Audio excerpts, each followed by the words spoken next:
Welcome to Mystical Dispute, the limited Magic the Gathering debate podcast. I'm Garrett Gardner, aka G-Guards. And I'm Carl Chase, aka 2Duck Cubed. Check out our monthly bonus mini-episodes on patreon.com/Mystical Dispute, and thank you so much to our patrons. And today, we are going to debate Spell Stutter in Wilds of Eldraine. Garrett, you know what's great? What is great, Carl? Is it this card? Live, I don't agree. in-person Magic. Yeah, okay. For high stakes. Like, really, really great. I love that. And as we talked about last episode, I mean, just an absolutely fantastic experience. You know what's also great, but slightly less great and a little bit of a letdown? I'm listening. Magic at home on your computer. I Yes. mean, I love it. Yes. But it's Absolutely. also just like, you've got this high that comes with the in-person experience in Vegas. It's like, all right, well, And then you go back. I guess I'm going to go jam some drafts on Arena It's again. like, Mom, I want drafts. And it's like, we have drafts at home, and it's drafts at home in our Magic Arena. Yes, exactly. But I felt it was good to try to get a little bit of the passion going in you again by debating a card that is, you know, super duper up your alley in Spell Stutter. Definitely going to be defending this one in this corner. Opening takes. Garrett, you're on record often of not being a huge fan of Counterspells Unlimited, and this is a conditional Counterspell Unlimited, which makes it, extra super Garrett's happy fun time. Oh, yeah. Conditional in an easy to bypass way with only 2 mana to be able to go around it. So Spell Stutter is 1 and a blue instant counter target spell unless its controller pays 2 plus an additional 1 for each fairy you control. So it's like a Quench Plus and a Mana Leak if you've got fairies, or maybe even better than that. And I just do not have this as a very high pick. I don't think I've played very many of them. I have good reasons for it. I'm sure you will have good reasons to play it, but it's just not in my wheelhouse or on my radar at the moment. Garrett, let's make no mistake. Blue is not the strongest color in Wilds of Eldraine. Yes. I believe it still has the lowest win rate amongst the 5 colors. I personally have it as the 4th strongest color. I do like it better than white myself, but I think objectively that's probably not true. I think white still has stronger cards overall than blue. Yeah. But what I am finding is, I'll say this, an ode to our buddy Greg Hatch. I'm trying to find my Greg Hatch lane a little bit with blue in Wilds of Eldraine, because it is definitely more open and continues to get more open as time goes on. It is the least played color. You have to go to the 30th most picked common, which is Balluna's Gatekeeper, before you find a blue card. The 30th most picked common. Wow. That's nuts. I mean, I'm not sure if I've ever seen that. I do think there's like a big pack of blue cards that are in a pretty similar range. So like you get a bunch more pretty quickly after that. But there's no blue common payoff. And I think that often means that you don't have people jumping into it early. And you can pretty typically get almost every draft if you want to. You can reliably put together kind of certain builds of blue decks if you have a very specific thing in mind that you're trying to do. I'm not to like when Hatch was on here talking about blue-white in one, he'd be passing like bomb rares in black or whatever, so he could take Chrome Prowler. I'm not doing that at all. Okay. But I've been drafting a lot of blue, and Spell Stutter is a big, big part of 2 of the main blue decks that I'm trying to draft. Yeah, and meanwhile, I really have been avoiding blue, soft avoiding blue, going into it only when it's super open. So something like Spell Stutter halfway through the pack is just not going to entice me into blue, and I think that's our difference here. But let's talk a little bit about the data in Data Crunch. Carl, I'm going to do a new thing where I do the sound effect and I keep in my doop-daps forever, and sorry about that to everyone who has to listen. You, Garrett. It's your fucking podcast. I mean, it's kind of yours, but you don't do any editing, so you don't get any say. I know. That's what I meant. But let's start by first shouting out 17 Land's awesome new feature, the card detail page for individual cards, which has a handy little graph here that tells the overall game in hand win rate for Spell Stutter is 57.3%, which is 3.8% higher than the average game in hand win rate for all cards. So a fairly significant bump. Certainly something that you have to respect. Quick reminder, you do have to be a little bit careful with the game in hand win rate for blue cards because it is inflated because people draw a heck of a lot more cards in blue, which does inflate the game in hand win rate a bit. Its games played win rate is 54.7%, which is the best out of the blue commons, but is slightly below the format average. Beyond that as well, it has an ALSA of 6.19, which is the average last seen at. Fairly low, I'd say. Middle of the pack type ALSA there, but people are not prioritizing it super highly despite the fact that it's one of the better performing blue commons. But that's probably also due to the stat that you mentioned before, which is that people are just not drafting blue commons or blue cards at all. So yeah, that's a big part of it. If you update for just the last week in terms of ALSA, which is usually a good idea to do because if you're going to go draft, you want to know where people's preferences are right now rather than the beginning of the format. It is similar ALSA, but it's moved up to the third highest blue common below Balluna's Gatekeeper and basically toe-in-toe with Vantrance Transmuter. But like we said, all blue commons are low. Way, way lower than the other colors. And so you're usually going to see some spell stutters somewhere along the line in any given draft. But I think it sums it up to say that it's fairly underdrafted and fairly high performing for a common. So it's certainly a format defining common in the context of Wilds of Eldraine. Would you agree? Absolutely. Well, I hate it, Carl. So let's Debate it. I don't really hate it. I'm throwing that out here. I recognize when and how to play counterspells effectively in limited, and I think I will leave it to you to defend exactly where and how best to use this card.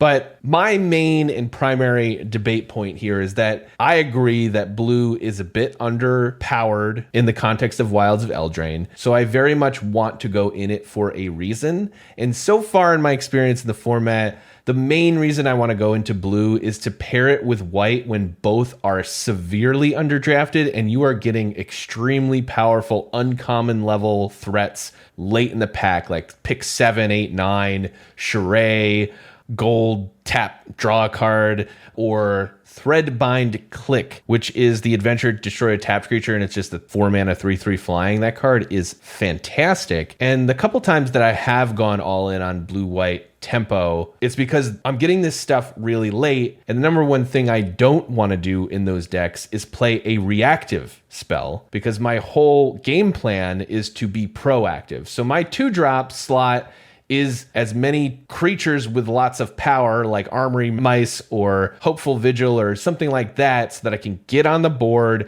and then I can freeze things and run them over. Now, I do think that deck can be a bit of a trap because there's a couple cards that I just almost never play. But if you just play the really good blue and white cards, I think it can be a real thing. I just don't think that's where I want to play Spell Stutter. Yeah, and Garrett, you make a great point there of you want to have a plan when you're putting Spell Stutter in your deck. Yes. And I think this is where I can try to talk about really 2 plans that I've got with the card. Sure. Before I do that, I do want to talk about one of the other new cool features that 17 Lands has. For uncommon patrons, you get your own card stats. For the most part, if you're not a complete and utter junkie like I am, your sample sizes are going to be low enough that it's more just fun than meaningful in any way. Sure. And even if you are a junkie like me, we're still talking about my top common right now has 227 games in hand, which is certainly not a largely meaningful sample size, but it's not complete nothing.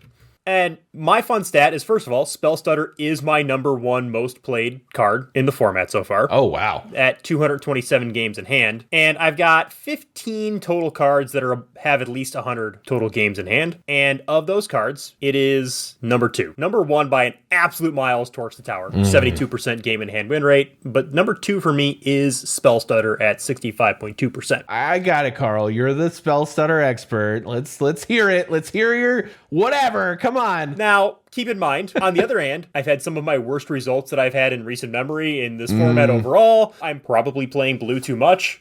So there's that too.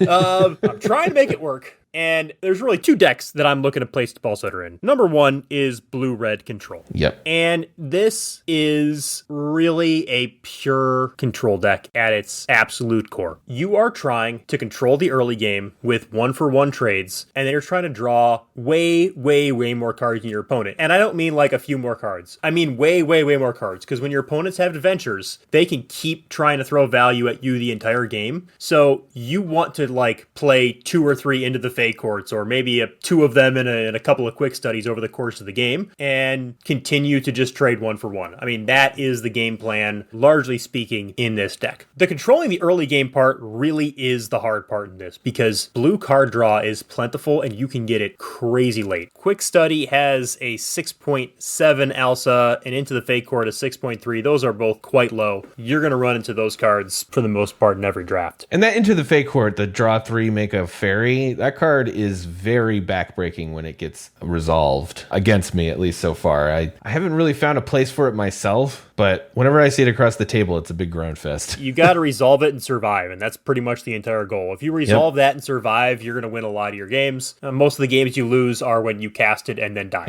So you are trying to set up a situation. I mean, that's really the deck, is set up a situation where you can spend 5 mana and then untap and not die. Yep. Or you're doing it on turn 9 or whatever, and you still have 4 mana open, so you can control the game at that point. The ways that you lose in blue-red, especially when you're on the draw, is your opponent getting down 1 drop, 2 drop, 3 drop, and you don't have an answer on those turns. And then even though there's recovery spells and removal, you can just never catch up. And so maybe you're removing 1 or even sometimes 2 things in a turn, but they just have enough board presence that you're dead before you can control the whole board. Right. Spell Stutter is absolutely critical early in those games. Being able to, especially when you're on the draw, counter their 3 drop, it's like the whole game right there. And yes, can they cast something and you can remove it? Of course, but a lot of times the 3 drops come with value. Maybe they've got a red cap thief and they're getting a treasure. Maybe it's a vermin and they get an extra rat out of it. Maybe it's something with an adventure spell. Like if it's a rat catcher trainee or something like that. Okay, well they got rats and they're casting a 2 drop next turn, and it's like, well,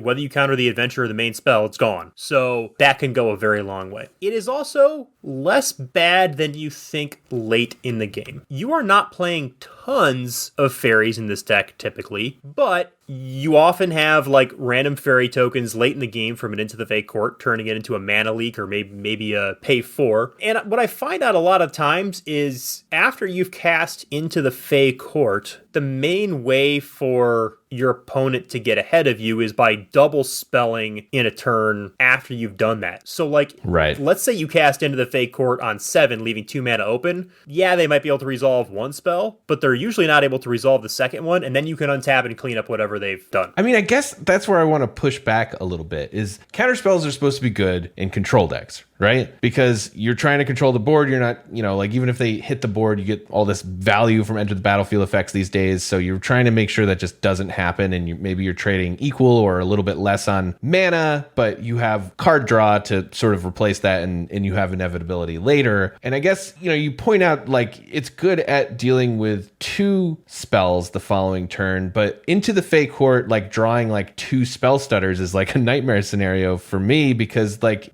you are behind. You cast Fey Court for 5 mana, you're behind on board for sure. And now like you can respond to what happens next, but that does not equal board parity. Your opponent is still ahead on board. So that's sort of one of the parts that I struggle with, and understanding like what about Spell Stutter solves that. I do get it for the early game, but for the late game, it feels like it falls off. So when you draw cards that don't feel like they're really worth a full card, it feels like it can be a bit of a bad thing for a control leaning deck. There are absolutely times when it doesn't work in the late game. So like, I mean, yeah, sometimes you draw it and it's nearly a dead card.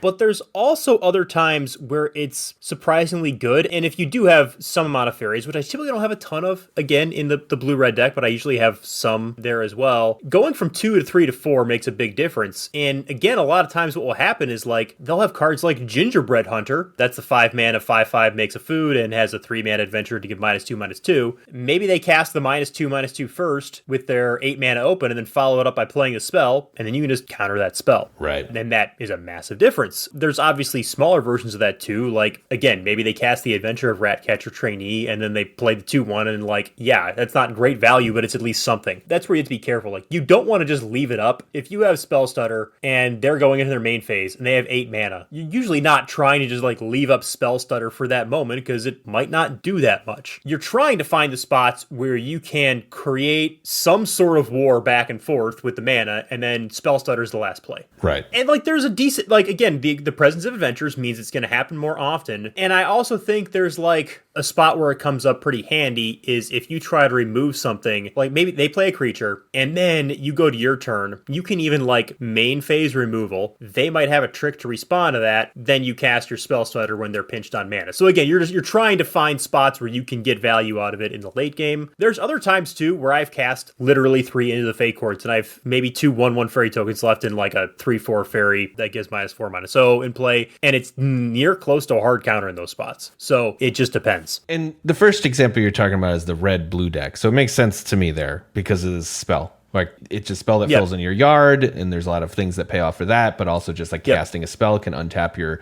catapults or whatever, the 0/4 that pings. That all makes sense to me. It plays into that, and I definitely could see myself playing it there. I guess I just get a little nervous about playing it in other spots where it's not pulling its weight as anything other than just a 2-mana counter spell. The other spot is quite literally an Immortal Fairy focused deck. Yeah. And before you go into that, though, let me just, I'll complain because it's hard to get a lot of fairies. And in general, I don't want to be blue-black. I do think blue-black doesn't do a lot in this format. And I think a lot of times you can see like, oh, I've got 4 or 5 fairies. I can put Spell Stutter in my deck and just that's it because it's going to be like a hard counter. But like you have to think about how it actually plays out. Like those fairies have to be on the board when you cast it. So not only do you need to draw them, they need to be on the board and then survive combat, and it needs to be correct to have them out just for a couple extra mana to counter something. So I feel like you're about to say how you draft fairies, but I just wanted to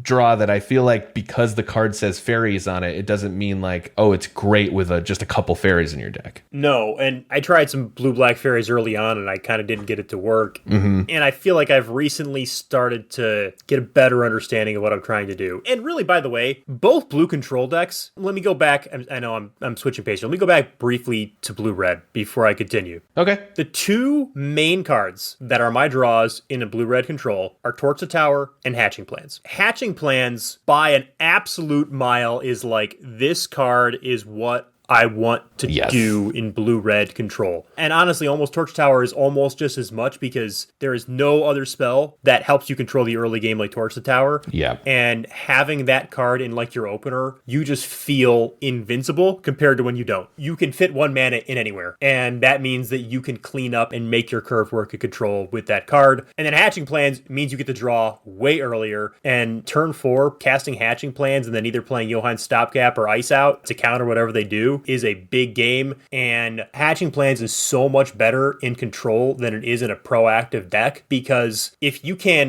remove something from the board while sacking Hatching Plans and drawing cards, like that's the dream. You want that in a small board state game. You don't want it in a large board state game. Right. And then to some extent, I still prefer to start the blue-black decks almost being a Hatching Plan Candy Grabble deck. Those are the 2 cards that are still the cards that I want the most in blue-black control. It's just that you can also find this sub-fairies theme as a big part of the deck a lot easier. One of the things that I really like about Spell Stutter is that you can actually make another bad card kind of good, which is Mocking Sprite. I thought that card was going to be great when I first saw it. That is the 3 mana 2/1 flyer that reduces the cost of instants and sorceries by 1. And I was like, oh, hey, that card is great. And then you realize that Rat Out and Flick a Coin are both in the format, and they blow that card out. Basically, the number 1 play pattern that I want to do with Mocking Sprite is play it on turn 4 with 1 mana up for Spell Stutter. Because now you've turned Spell Stutter into a mana leak for 1 mana. Yeah. A lot of times you can even counter a Rat Out because they'll play at end of turn or something like that, or that's still the number 1 nemesis of it. But definitely you can counter the Flick a Coin almost always when they try to, because they'll do it. If you play a Mocking Sprite and they've got Flick a Coin in their hand. Oh yeah, I'm doing it. They are firing that thing off. You're usually likely to be able to counter that spell in that spot. And in like absolutely worst comes to worse, you can like pseudo time walk them and maybe work into they're not going to expand their board and you can play card draw the next turn or whatever. The main thing that I'm trying to do with fairies is I just want to be as instant speed as I can be. Yeah, yep. I want to draw a lot of cards. I want to play quick studies. I want to play spell stutters. I want to play some ice outs. The 3/1 flyer that kills some something that's been dealt damage, Stingblade Assassin or something like that. Yeah. I'll play that card a lot in the blue-black fairies deck, but only actually kill something with the trigger like 20% of the time. I just want to play a 3/1 flyer at the end of the turn. Yeah. And then protect it with my counter spells. And of course, all these cards are just way better if you can operate at instant speed. I mean, that's the biggest issue with counterspells. Like, counterspells would be great if everything had flash, because then you either counter what they want to do if it's better than what you're going to do, or you get to do what you're going to do. Absolutely. And are you going to play spells without flash? Of course you are. You can't build an entire deck limited where everything's at instant speed, but you still want to lean that direction. I had a trophy deck the other day that was blue-black, and it had 5 spell stutters in it. I played a Sleep Cursed Fairy, so that was a card that, again, pulled me in there. I also just played a Snare Master Sprite, which is a 1-mana 1/1 that you could pay 2 taps when it comes into play. But most of the time, I was literally just playing the Snare Master Sprite on turn 1 and starting to ping away so that my spell stutters became mana leaks and much closer to hard counters. And, like, yes, that's like Garrett's Nightmare, where you're playing 2 kind of mediocre cards to try to make both of them better. But when you've got 5 spell stutters and the rest of the deck is just like good removal and card draw, you can do those kinds of things. I also had Ashia. That helped a little bit too. That certainly helps. And, you know, I'm pushing back here, but I'm not really. Like, I am listening to what you have to say because I'm curious on how you're making it work. But I do see a lot of people they see Spell Stutter and they're just like, that's a 2-drop. And I just feel like it needs more consideration than that. It's not just a baseline decent 2-drop in any deck. And I think you said it before, but you just really need a plan to make it work well, whether that's like a ton of fairies and not just 3 or 4 or 5 or whatever, or if it's just working with your spells. It's just like you have to have like a good reason to include it. And another reason that would be totally fine is just you have a lot of instant speed effects, which is actually kind of easy to do with how many adventures and blue instants there are in this format. But still, I just do caution about like seeing it and being like, okay, I can just throw that in as a 2, because it doesn't really work as a 2 like that. 2-drop, which I love, and everyone makes fun of me for it, and I'll just make fun of myself to get it out of the way. But even if you draw them super late, like, there's still a relevant threat on the board. But if you draw a Spell Stutter late without a plan to make it actually playable, it might just be worse than a land. And that's why I think, like with the blue-red deck, it can still be good late because you're in a pure control deck and your opponent is going to try to line up a bunch of spells on one turn to get through your defenses. Right. In the blue-black deck, it's much more literally about, it's closer to a hard counter when you've got 1 to 3 fairies in play. Yeah. And, it's not all flash cards that you're going to play, but like Barrow Naughty is a big one because it's both a reasonable, okay defensive body early. It's not great, but it's okay. And then just even a little bit of lifelink late can go a long way towards recovery. And then, of course, it's a body that often stays in the battlefield with 3 toughness early on so that it can bump your spell stutters. It's also a win condition because the whole goal of a control deck, right, is to outmaneuver your opponent in terms of value on the battlefield, and then you're just left with a 1/3 on your side and they have nothing or something, and you can just pump it for 4 sometimes, and that's how you win the game. Yes, absolutely. But Garrett, ultimately, I'm typically not including Spell Stutter in a deck unless I've got a bunch of card draw. Yeah. But also, I'm not really playing blue unless I have a bunch of card draw. Yeah. Because it doesn't do that much else all that good. Like, yeah, can you have like this spells deck with the Aquatic Alchemist and the Unruly Catapult that has like 4 sleight of hands and, some other random non-card advantage card velocity? Like, yeah, you can do that. But typically, you just need a way to refill your hand because there's too much value that exists in the format to compete on a value game in blue without having some sort of card draw. Like, that's the competitive advantage it has. That's really the only competitive advantage it has. So I am looking to play card draw in almost every single one of my blue decks, and I'm trying to use Spell Stutter to get me to the point where I can actually cast the card draw without dying. And let me ask you this. I assume this, but you have it higher than Ice Out, right? Yes. I didn't early in the format, but now I do. And that valuation is going to change heavily based on what's in your deck. If you have drafted a Hatching Plans already, Ice Out becomes a way, way, way higher priority than Spell Stutter. Of course. At least your first couple of bargain cards do. And then probably flips back to Spell Stutter. But yes, I do have it higher than Ice Out right now. Well, I mean, double blue makes Ice Out a lot trickier to have up at the right time. And not being able to cast it on turn 2. I mean, that's casting it on 2 on the draw. That's the most important function of Spell Stutter, and then the rest of it is just trying to make it reasonable in other spots. But I will say that the worst is when you try to play around a Spell Stutter all game, and then they actually had an Ice Out the whole time when you think you outplayed them. That hurts.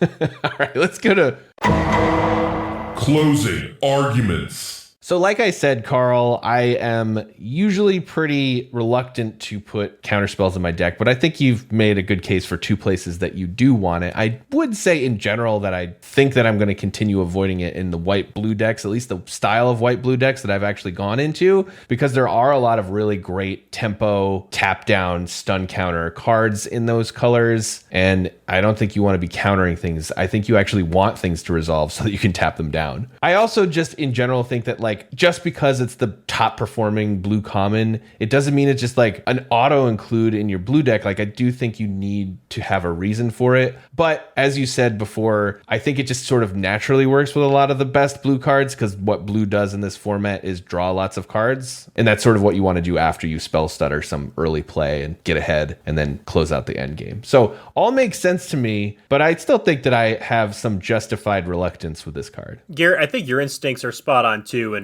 I don't know if you looked at the archetype data, but they definitely match with the archetype data. It is one of the pretty low performing card in blue-white, but it fit best common in both blue, black, and blue-red. And I think even those stats are all going to be not great because I think on average, people just haven't had a lot of success with blue overall. So you got to take a little bit of those with a grain of salt, especially blue-white. I mean, blue-white's win rate overall is terrible. And I think you've done a lot better job of cracking the code on that archetype than most people with your tempo-based approach and beating down and actually using the tap effect to kill them rather than to do random stuff. Right.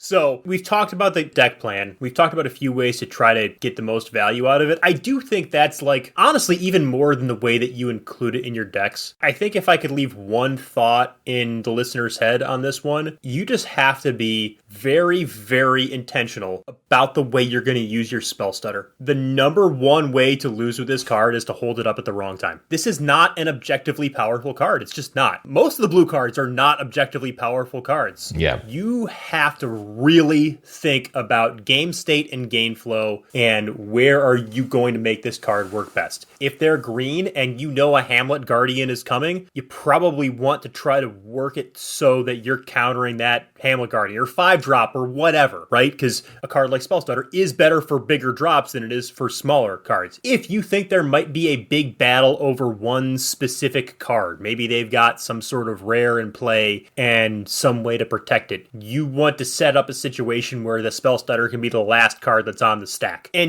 and generally being wary of if they've got 6 mana open and you can do a bunch of stuff on your turn or hold up Spell Stutter, you probably don't just want to pass a turn and let them cast a 3-drop when they've got 6 mana open. That can be death. So don't always hold it up. Sometimes you got to be more proactive on your turn and cast sorceries if you got them, Aquatic Alchemist, whatever the heck it is, some sort of cut-in or something like that. But have a plan, both in the deck building and in the gameplay. And I'll say now, my plan in this format is to soft avoid blue, and I think it will probably continue to do that.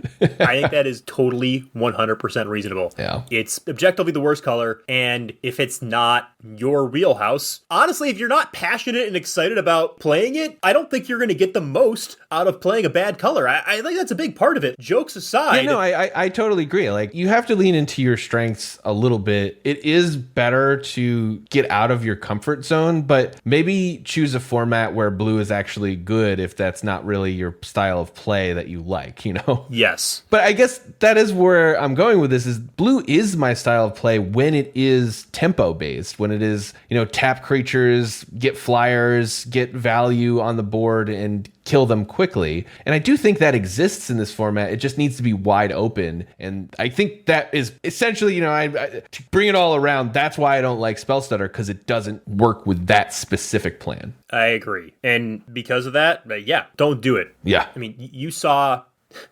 I keep going back to Greg, but whatever. It's a great example. You saw the passion that Greg brought to both of the times that he was on the pod. And when you can bring that level of passion, and everybody's going to have their own version of that, but when you are into something and trying to figure out how to make it work and thinking through the details, that's when you're going to be at your best. And so I think that for me, I haven't had the best results, but I found some enjoyment in trying to figure out how to make blue work, since I know it's going to kind of be there every draft and I can work with what's available. And I've had more success than the average blue player, even if I haven't had my best results overall. But certainly, if I wasn't in that passionate mode about it, I'm sure the results would be even much worse.